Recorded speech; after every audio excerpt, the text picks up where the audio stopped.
Good afternoon to all. Namaste and Sobmanu Bal Ase Hobola.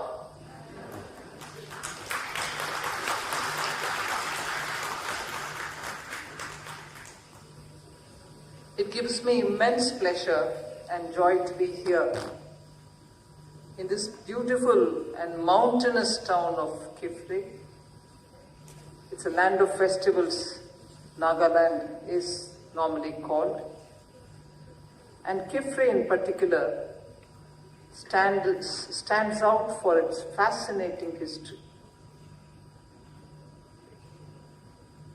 This land remained untouched by the British colonial administration, even when its surrounding areas came under their control even in 1920s. You've been brave in keeping them out.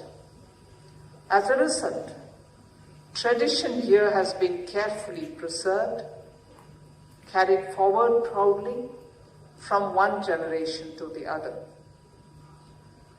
I'm especially glad to know that nature holds a sacred place in the customs here.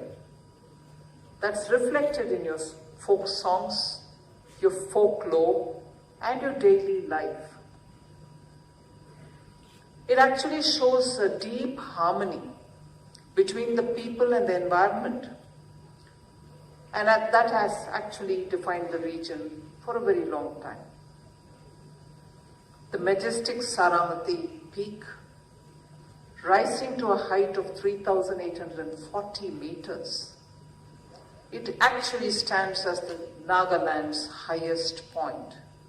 It's visible from Kifre, although I have not sighted it yet, and it is admired for its panoramic views across both sides of the border.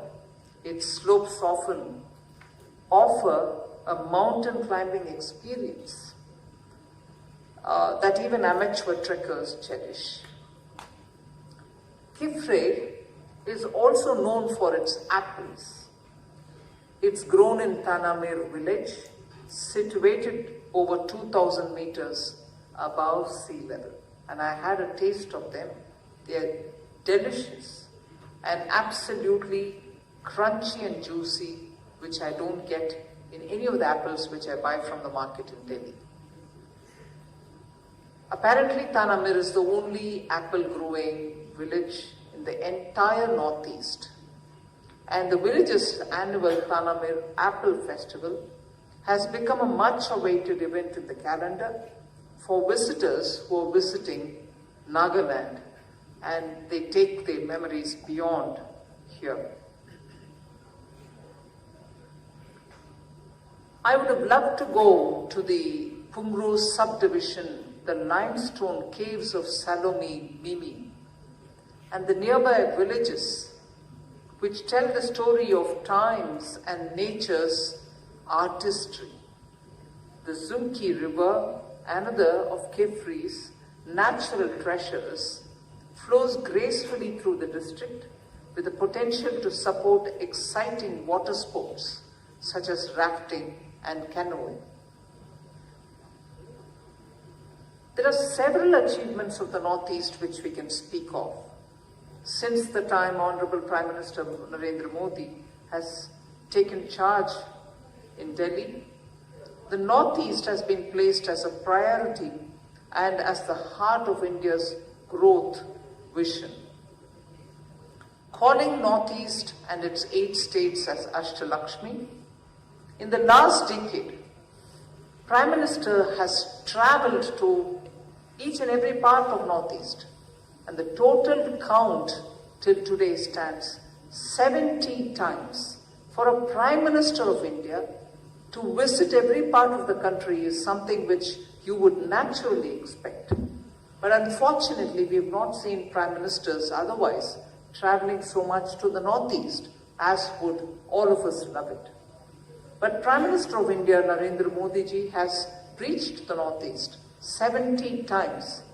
And central ministers like me have been told to visit Northeast to make sure their department and their work, related work, happens smoothly.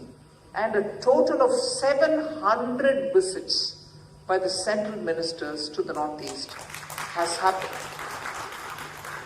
And in this 700 number, it's not a just fly by morning flight and come back and return in the evening.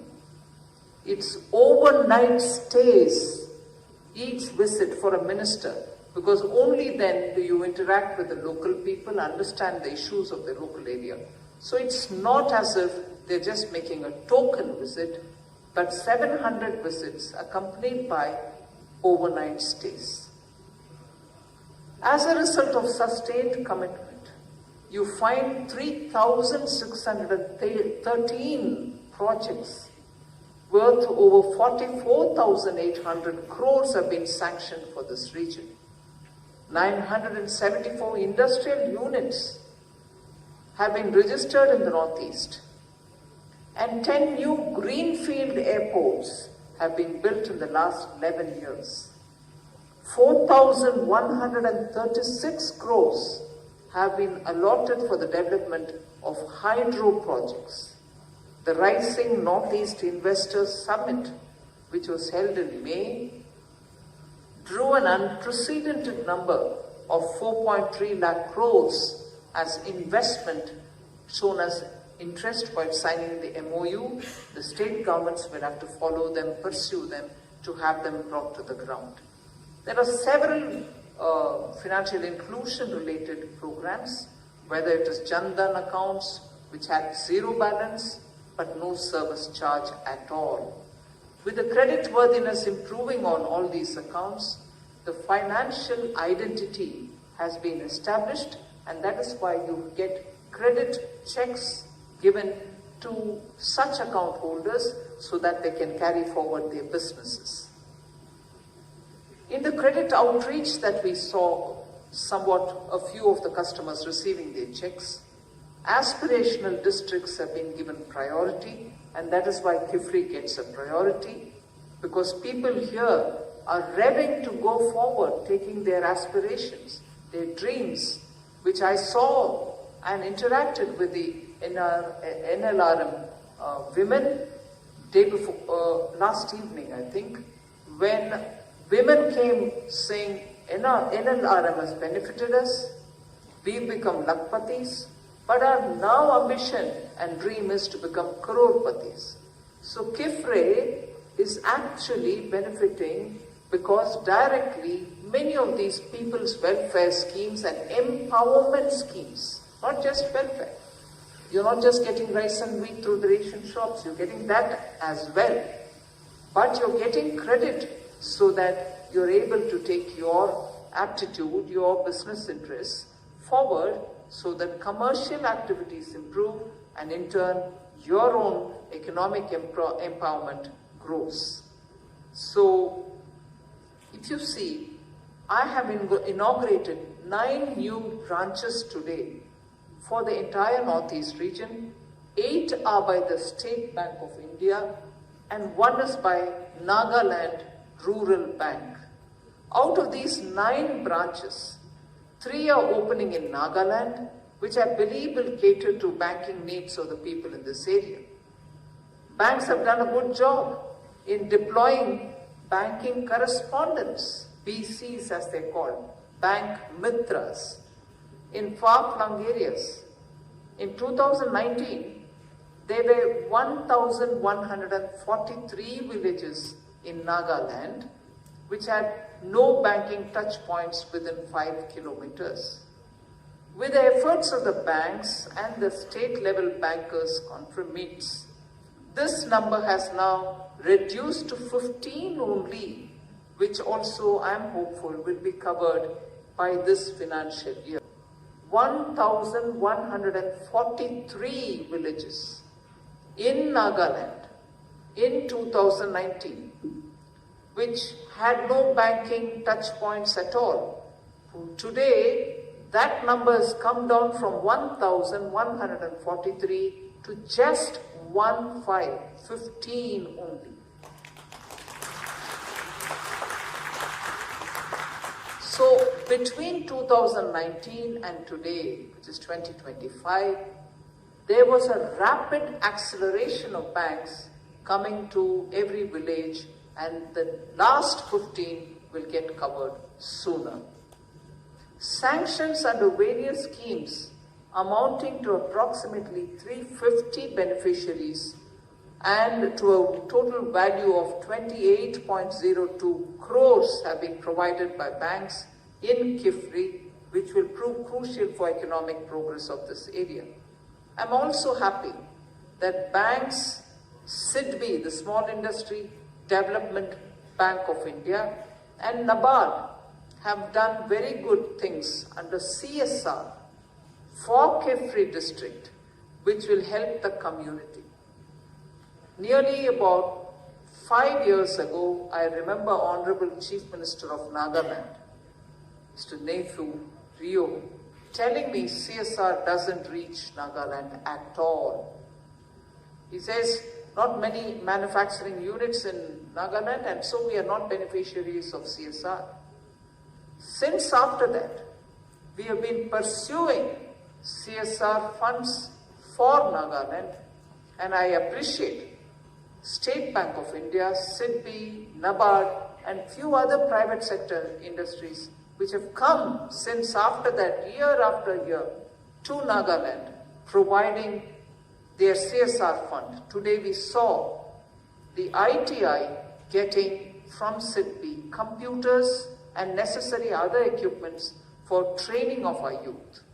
State Bank of India has funded for the district hospital mobiles, mobile ambulances, and also today we had many equipments for yesterday in the hospital also diagnostic equipments were being provided even today. So CSR has started flowing into Nagaland, and I'm very grateful. SIDBI has provided the CSR funds also for AI Skilling Center at NTTC Dimapur, and bike ambulances, as I said, for the hospital. NABARD has also provided CSR for street solar lamps for KIFRI town, and also for solar pumps for the farmers. So flow of CSR has been for public utilities and also for farmers and for patients who are going to the hospitals.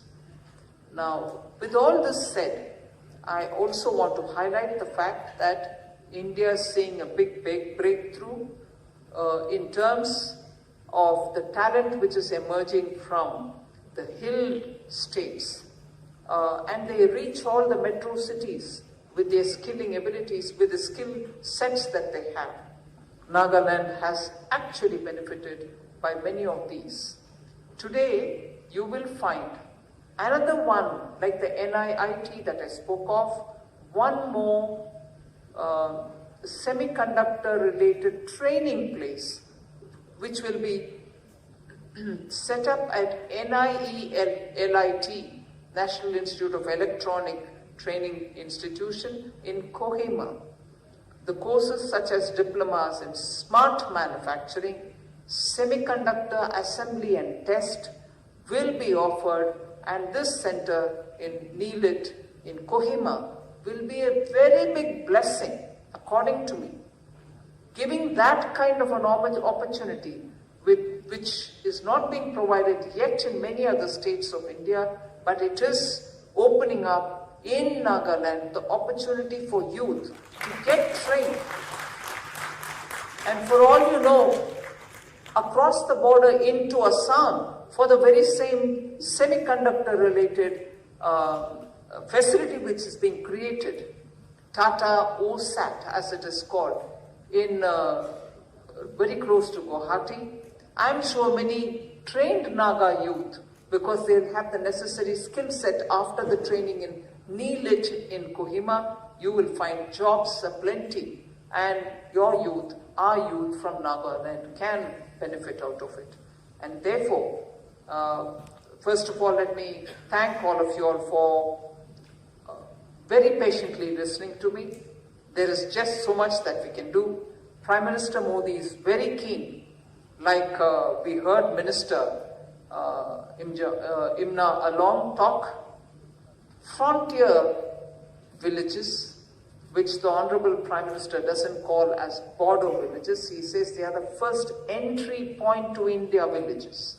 And therefore, those frontier villages, which are our gateway, roads are being improved, infrastructure is being developed, attention is being given to far-flung districts which need a lot more ramping up on capacities like Kifire, which are getting the focus. And Prime Minister himself clearly gets a report on their progress every month when he holds the Pragati conference with the district collector level.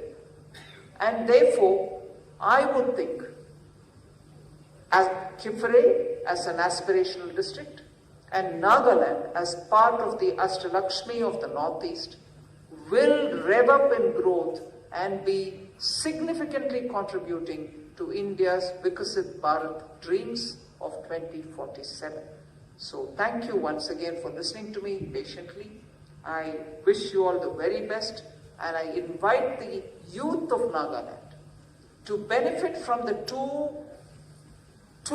one in Kohima and one in Dimapur, skill training center. They are not just teaching you carpentry and any other foundry related. This is advanced training for AI, semiconductor, robotics, and being held both in the State Institute and also in the National Institute. Make the maximum out of it for yourselves and for your communities to benefit from it. Thank you very much.